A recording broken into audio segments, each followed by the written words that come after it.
ছাত্ৰ-ছাত্ৰীসকল মই উপাসনা ভূঞাই তোমালোকক কক্ষালৈ স্বাগতম জনাইছো। আজি আমি নৱম শ্ৰেণীৰ বিজ্ঞানৰ অধ্যায় 12 শব্দৰ দ্বিতীয়টো অংশ আমি আলোচনা কৰিবলৈ লৈছো। এইটো অংশত আমি শব্দৰ প্ৰতিফলনৰ বিষয়ে আলোচনা কৰিম। ছাত্ৰ-ছাত্ৰীসকল পোনপ্ৰথমতে এতিয়া আমি আলোচনা কৰিবলৈ লৈছো শব্দৰ প্ৰতিফলনৰ কথা। এতিয়া ইয়াত দিয়া হৈছে যে পোহৰৰ লগত তুলনা কৰা হৈছে। পোহৰৰ দৰে শব্দও গোটা আৰু তৰল পৃষ্ঠত প্ৰতিফলিত হয়। গোটা আৰু তৰল পৃষ্ঠত প্ৰতিফলিত হয় বুলি ইয়াতে কোৱা হৈছে। কাৰ দৰে? পোহৰৰ দৰে।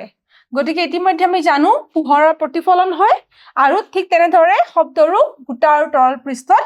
প্ৰতিফলিত হয়। শব্দই প্ৰতিফলনৰ একেবোৰ সূত্ৰকে মানি চলে। গতিকে শব্দই এই পোহৰৰ প্ৰতিফলনৰ একেবোৰ সূত্ৰকে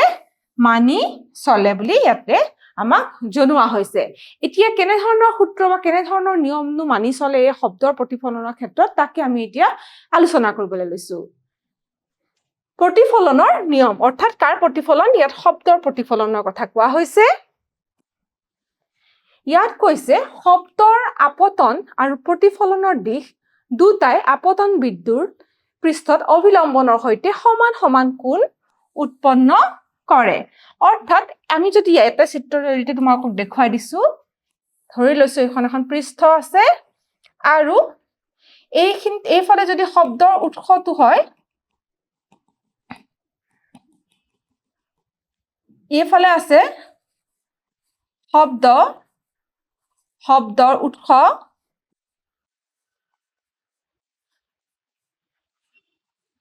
আৰু ইয়াত যদি আমাৰ কাণখন ধৰি লৈছো, আমাৰ কাণখন আছে য'ত আমি শব্দ শুনা পাওঁ, তেতিয়া কিন্তু এই দুটা কোণ সমান সমান হ'ব বুলি আমাক কোৱা হৈছে। ঠিক কেনেদৰে? আমাৰ পোহৰৰ দৰে। পোহৰৰ নিয়মকে ইহঁতিও প্ৰতিফলনৰ নিয়মকে আমাৰ শব্দয়ো মানি চলে। সিহঁত একেখন সমতলতে থাকে। গতিকে একেখন সমতলতে সিহঁতি থাকে বুলি কৈছে আৰু লগতে শব্দৰ প্ৰতিফলনৰ বাবে ডাঙৰ আকাৰৰ মিহি অথবা খহটা প্ৰতিবন্ধকৰ প্ৰয়োজন। গতিকে ডাঙৰ আকাৰৰ প্ৰয়োজন হ'ব, সৰু হলে নহ'ব বুলি ইয়াতে আমাকো পুনৰ জনোৱা হৈছে। ইয়াৰ পিছতে ছাত্ৰ-ছাত্ৰীসকল আমাক প্ৰতিধ্বনিৰ কথা কোৱা হৈছে। প্ৰতিধ্বনিনো কি? এতিয়া শব্দৰ প্ৰতিফলনৰ ওপৰত প্ৰতিধ্বনি গঢ় লৈ উঠে। প্ৰতিধ্বনি, এই শব্দটো নিশ্চয় তোমালোকে আগতে শুনা পাইছা। প্ৰতিধ্বনি গঢ় লৈ উঠে। প্ৰতিধ্বনিৰ সংজ্ঞা হ'ল প্ৰতিফলনৰ ফলত শব্দৰ পুনৰাবৃত্তি। গতিকে কোনোবা উচ্চ স্থানত বা পাহাৰৰ শীৰ্ষত উঠি পেলাই বা ওখ বিল্ডিঙৰ ওপৰৰ পৰা বা এনে কিছুমান স্থানৰ পৰা যদি আমি চিঞৰো বা কিছুমান শব্দ প্ৰকাশ কৰো বা হাত চাপৰি বজাওঁ, আমি সেই শব্দ কিন্তু পুনৰ আকৌ আমাৰ কাণলৈ ঘূৰি অহা যেন পাওঁ। এবাৰৰ পিছত আন এবাৰ আকৌ পুনৰবাৰ আমি ঘূৰি অহা শুনা পাওঁ। তাকে আচলতে প্ৰতিফলন বুলি কয়।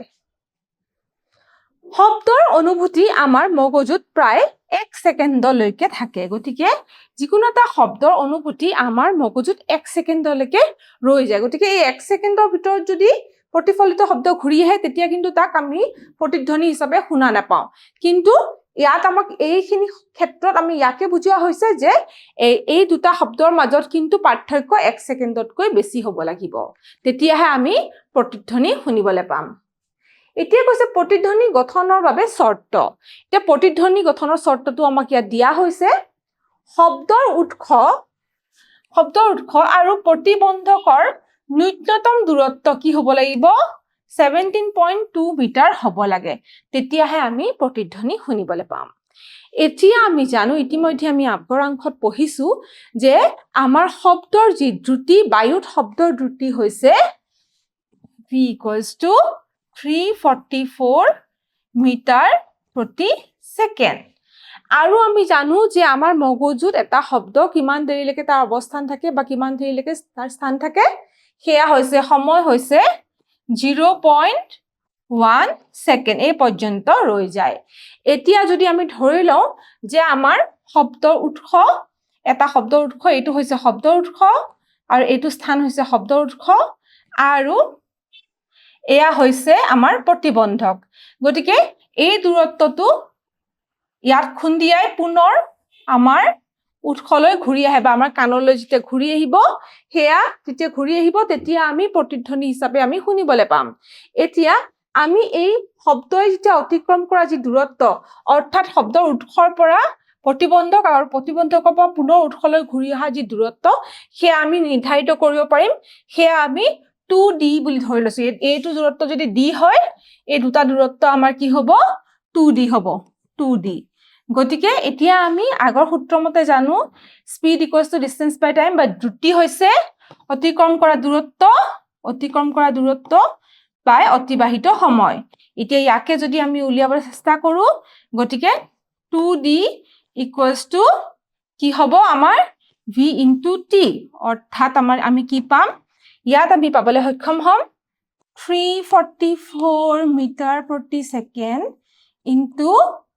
0.1 সেকেন্ড ইয়া পাবলৈ সক্ষম হ'ম বা আমি এনে ধৰণে ক'ব পাৰো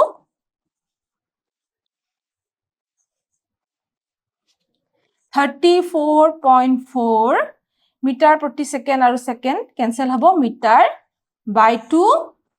অৰ্থাৎ d equals to 17.2 মিটাৰ এনে ধৰণে আমি এই 17.2 মিটাৰটো পাবলৈ সক্ষম হৈছো অৰ্থাৎ এই ন্যূনতম যি দূৰত্ব শব্দৰ উৎসৰ পৰা শব্দৰ প্ৰতিবন্ধকৰ যি ন্যূনতম দূৰত্ব দি আমি পাইছো 17.2 মিটাৰ ইমানখিনি ন্যূনতম দূৰত্ব হলেহে আমি প্ৰতিধ্বনি শুনিবলৈ পাম বা প্ৰতিধ্বনি গঠন হ'ব পাৰে ইয়াৰ পিছতে ছাত্ৰ-ছাত্ৰীসকল ইয়াত কোৱা হৈছে যে আন এটা শৰ্ত দিয়া হৈছে সেয়া হৈছে শব্দৰ তৰংগ দৈৰ্ঘ্য প্ৰতিফলিত দেহৰ উচ্চতাতকৈ কম হ'ব লাগিব প্ৰতিফলিত দেহৰ উচ্চতাতকৈ কম হ'ব লাগে লগতে শব্দৰ যি তীব্ৰতা সেয়া যথেষ্ট হ'ব লাগে যাতে প্ৰতিফলনৰ পিছত শুনা যায় কাৰণ তীব্ৰতাৰ লগত জড়িত হৈ আছে শব্দৰ শক্তি আমি ইতিমধ্যে আগৰ অংশত পাইছো গতিকে যদি অধিক শক্তিৰ শব্দ হয় তেতিয়াহে প্ৰতিফলিত হৈ ঘূৰি আহোতে আমি আকৌ তাক শুনিবলৈ পাম ইয়াৰ পিছতে ছাত্ৰ-ছাত্ৰীসকল আমি এতিয়া অনুৰণনৰ বিষয়ে আলোচনা কৰিম অনুৰণননো কি যেতিয়া এটা ডাঙৰ প্ৰেক্ষাগৃহত শব্দ উৎপন্ন হয় তেতিয়া ইয়াৰ তৰংগবোৰ বেৰত বাৰম্বাৰ প্ৰতিফলিত হয় গতিকে প্ৰেক্ষাগৃহ এটা যেতিয়া ডাঙৰ শব্দ উৎপন্ন হয় তাৰ চাৰিওফালে বেৰত বা তাৰ মূঢ়ছত বা ছালত সেই শব্দবোৰে খুন্দা মাৰে আৰু তাৰ পিছত প্ৰতিফলিত হয় শ্ৰাব্য সীমাৰ তললৈ হ্ৰাস নোপোৱা পৰ্যন্ত শ্ৰোতাৰ কাণত বাজি থাকে গতিকে বাৰে বাৰে শ্ৰোতাৰ কাণত আহি পৰেহি শব্দ নিবদ্ধ ঘটোৱা পুনঃ প্ৰতিফলনকে অনুৰণন বোলে গতিকে বাৰে বাৰে যি আমাৰ শ্ৰোতাৰ কাণলৈ সেই শব্দবোৰ ঘূৰি আহে সেই পুনঃ প্ৰতিফলনক কি কয় অনুৰণন বুলি কোৱা হয় এতিয়া অনুৰণন হ্ৰাস কৰিবলৈ প্ৰেক্ষাগৃহৰ ছাল আৰু বেৰ সাধাৰণতে শব্দ শোষণকাৰী পদাৰ্থ যেনে আযুক্ত প্ৰচাপিত বোৰ্ড ডাঠ পৰ্দাৰে আৱৰা হয় এতিয়া এটা প্ৰেক্ষাগৃহ যদি উপযুক্ত হ'ব লাগিব বা উচ্চ মানৰ হ'ব লাগে তাত এই অনুৰণনৰ যি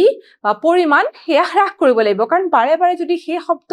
একেটা শব্দকে যদি শ্ৰোতাৰ কাণলৈ ঘূৰি আহে তেনেহলে কিন্তু সেই প্ৰেক্ষাগৃহত তাৰ কাৰ্য সম্পন্ন কৰিবলৈ অসুবিধা হ'ব বা যিকোনো ফাংচন ইত্যাদি বা মিউজিক কনচাৰ্ট এইবিলাক পাতিবলৈ অসুবিধা হ'ব গতিকে সেই ক্ষেত্ৰত কি হয় ডাঙৰ প্ৰেক্ষাগৃহ এটাত যি এই অনুৰণন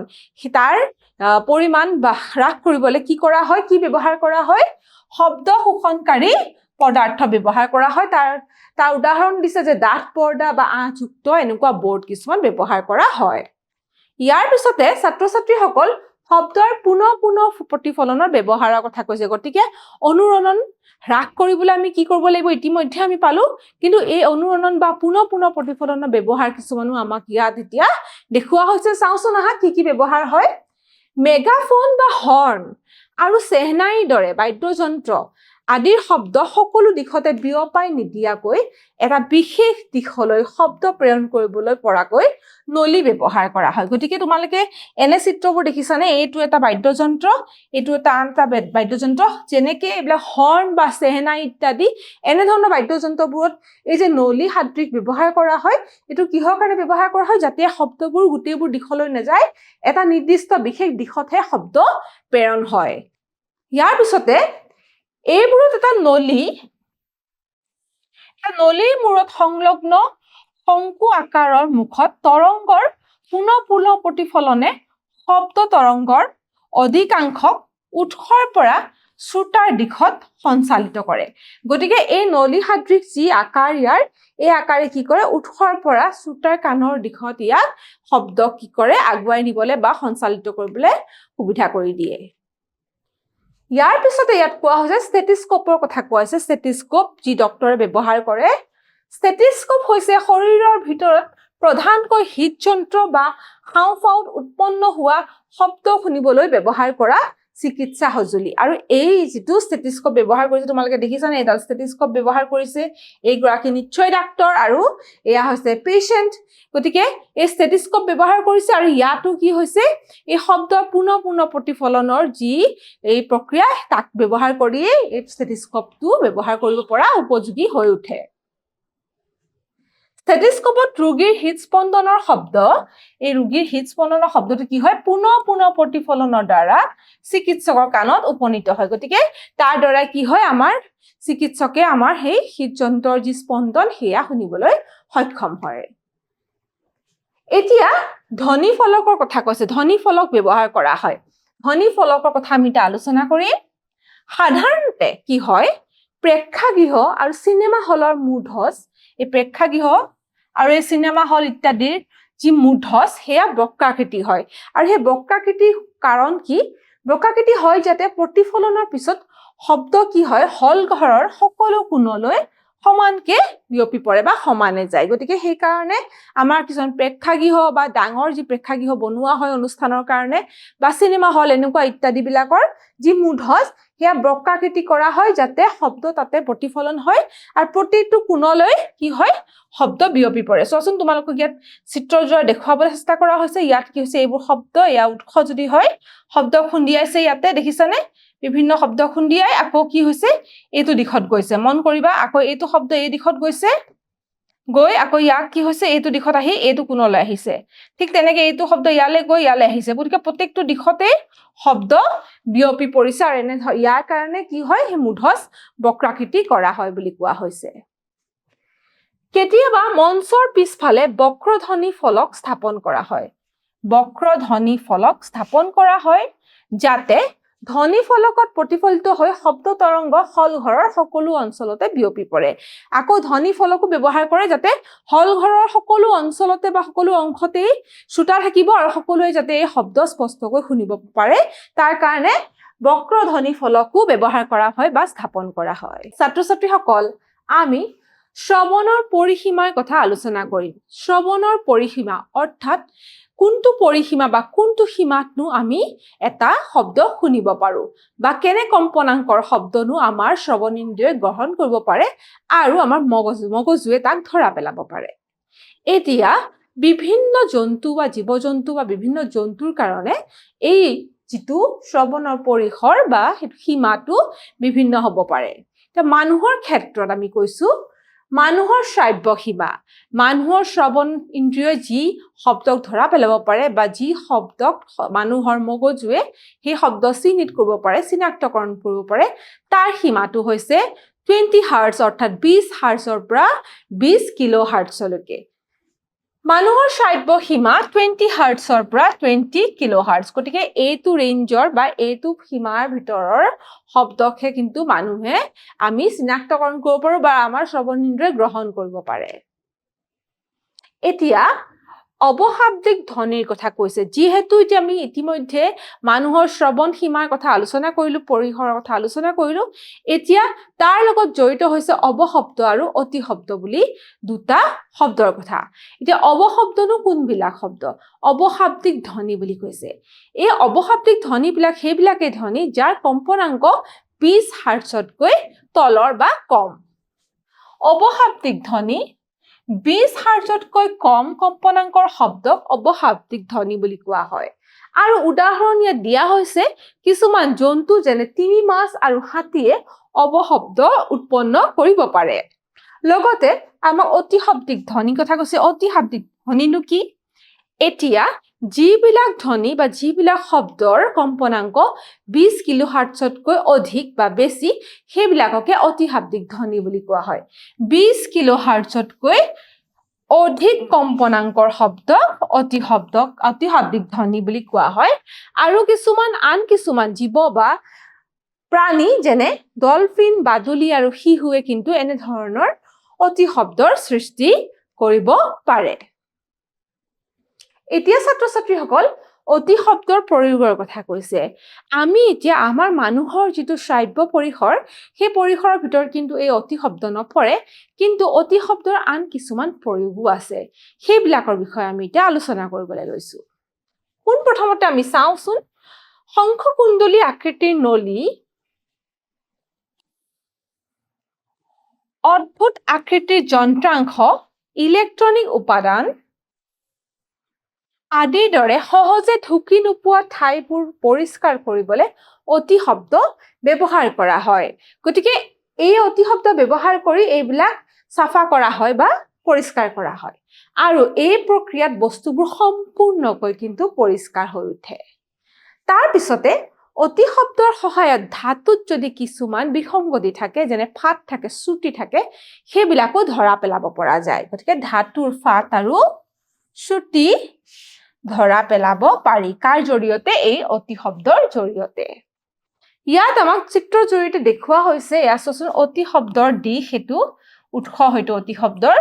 আৰু ধৰি লোৱা হৈছে এডোখৰ ধাতু আৰু ধাতুৰ ইয়াতে ঠিক এইটো অংশত কি হৈছে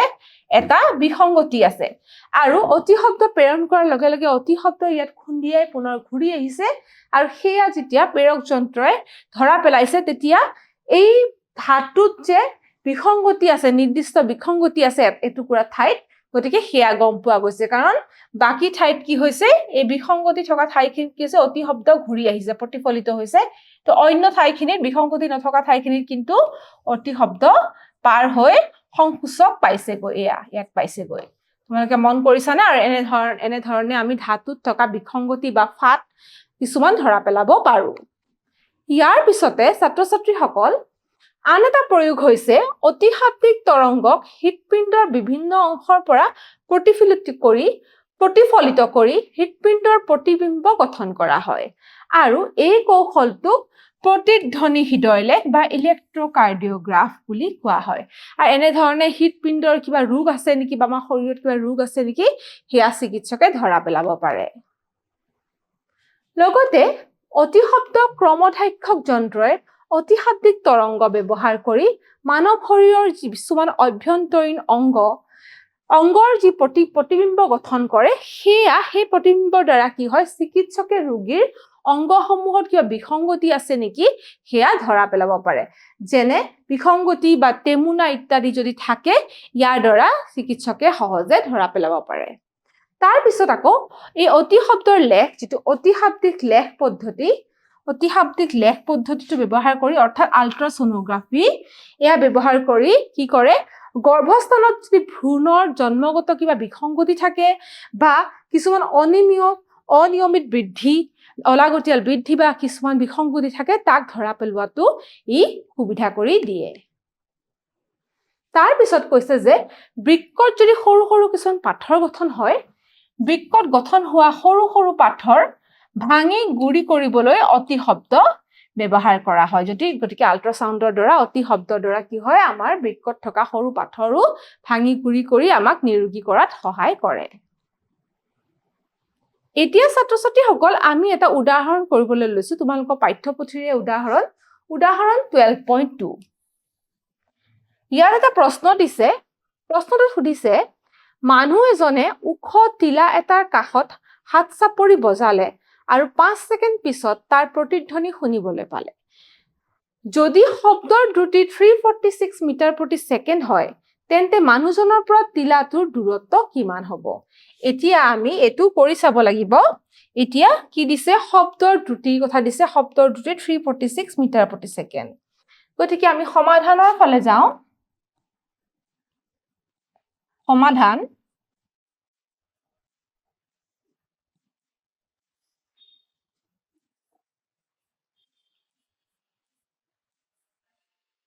শব্দৰ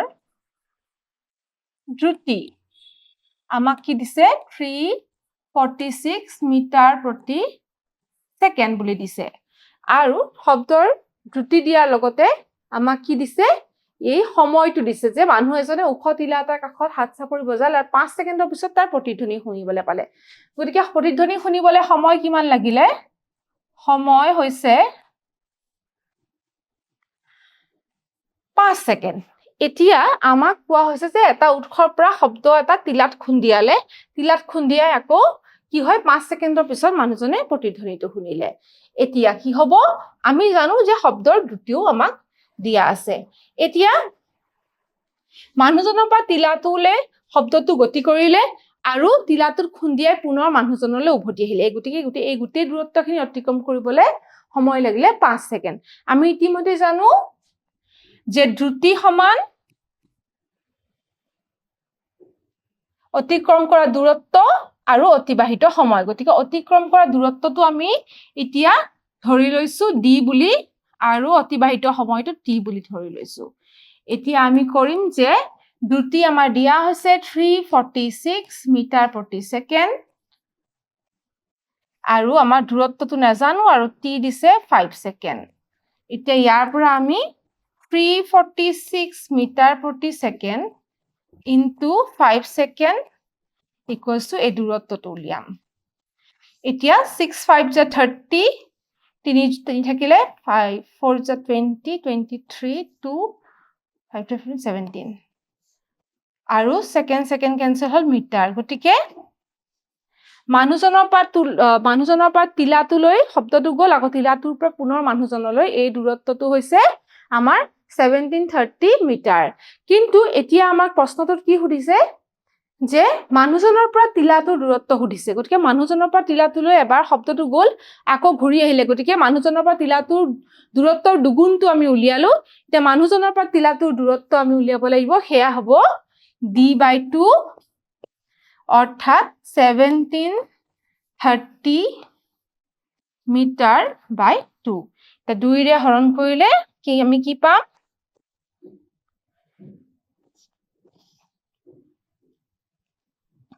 2 8 যা 16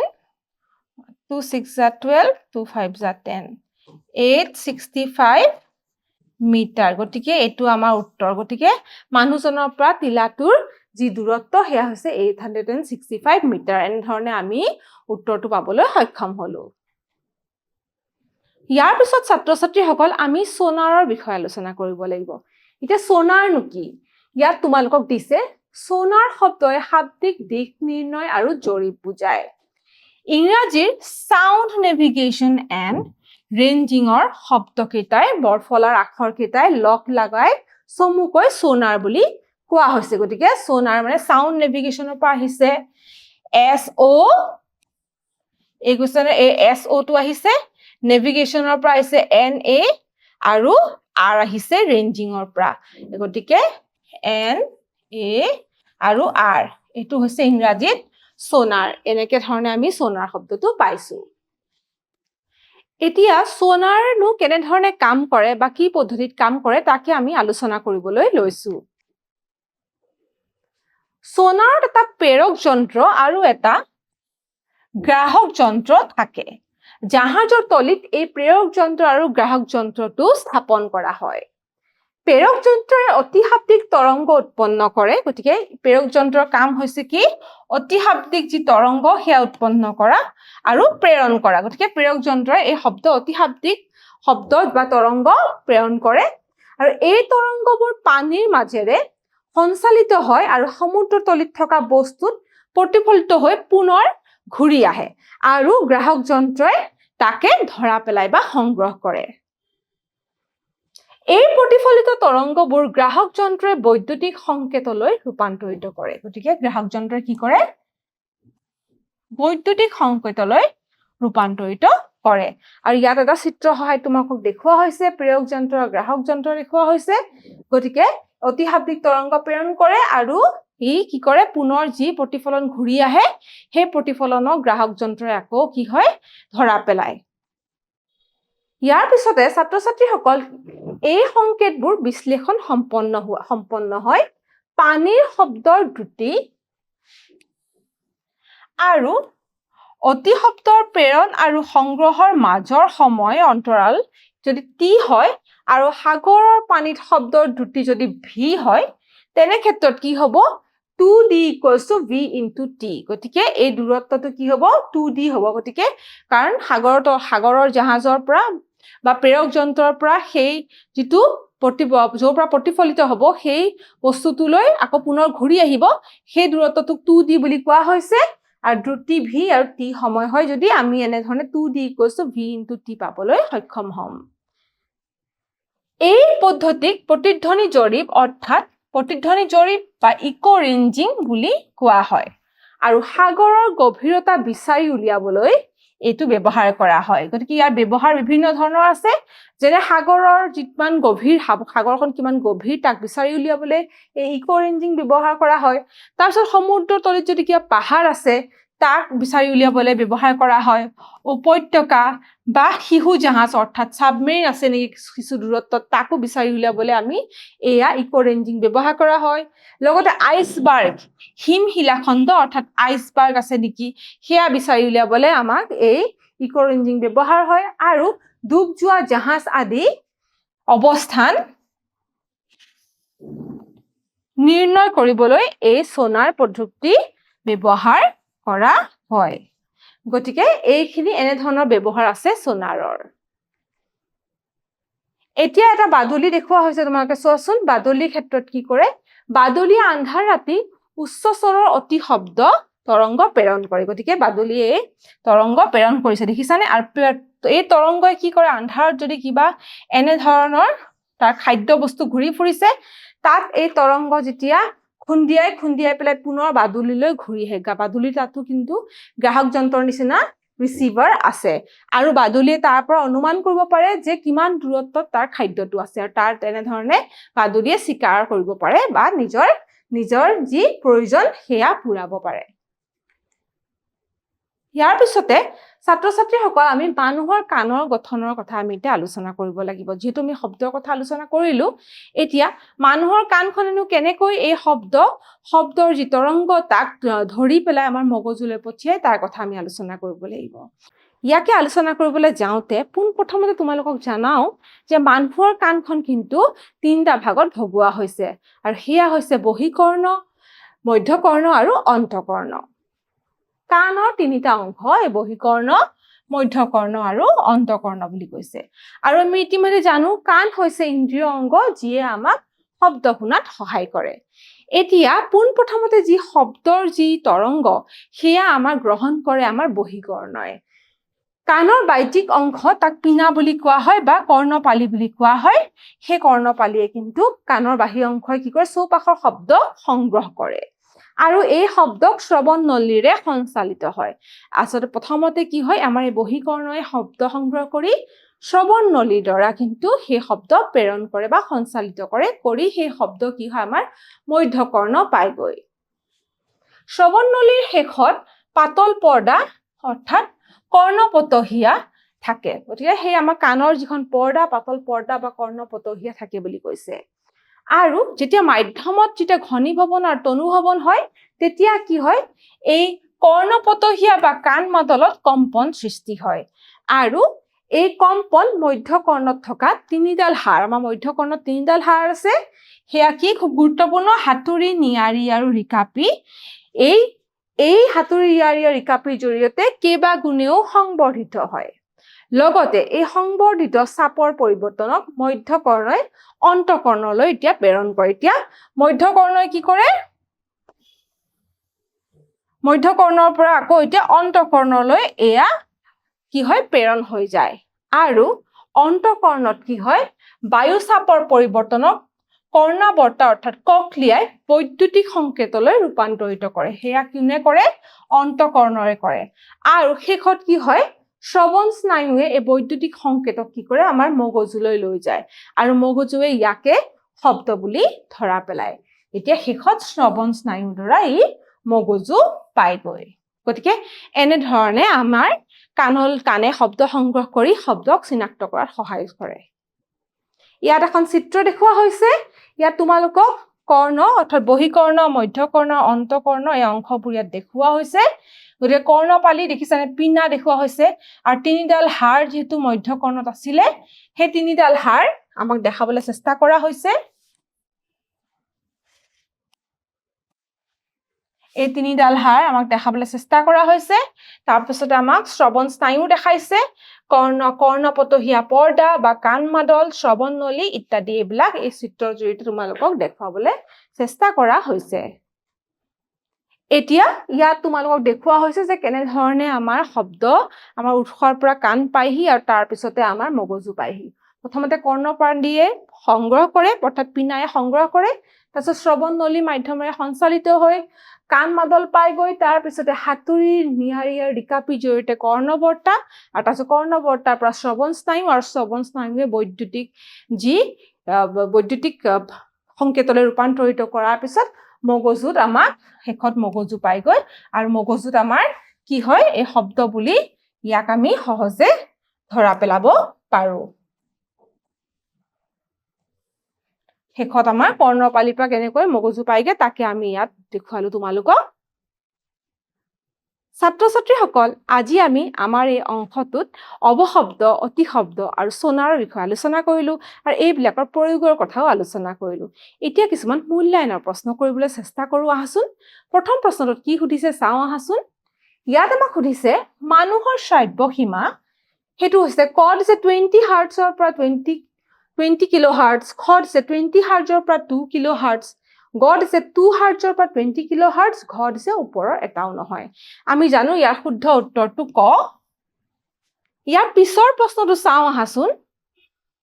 ইয়াত আমাক সুধিছে মধ্যকৰ্ণত থকা তিনিডাল হাড় হৈছে গতিকে তিনিডাল হাড় কি আছিলে প্ৰথম দিছে হাতুৰি খ দিছে নিয়াৰি গ দিছে ৰিকাপি ঘ দিছে ওপৰৰ আটাইবোৰ আমি ইতিমধ্যে পাইছো এই আটাইকেইটাই হৈছে মধ্যকৰ্ণত থকা হাড় গতিকে ইয়াৰ শুদ্ধ উত্তৰ হৈছে ওপৰৰ আটাইবোৰ ছাত্ৰ ছাত্ৰীসকল আজি আমি আমাৰ এই অংশটোত শব্দৰ প্ৰতিফলনৰ নিয়ম আৰু অৱশব্দ অতিশব্দ লগতে সোণাৰৰ কথা আলোচনা কৰিলো আৰু শেষত মূল্যায়নৰ প্ৰশ্ন কৰিলো আজি আমাৰ এই অংশটো ইয়াতে সমাপ্ত হোৱাৰ লগতে এই অধ্যায়টো ইয়াতে শেষ হ'ল পৰৱৰ্তী অধ্যায়ত আমি আকৌ কিছুমান নতুন কথা আলোচনা কৰিম আজিলৈ আহো ধন্যবাদ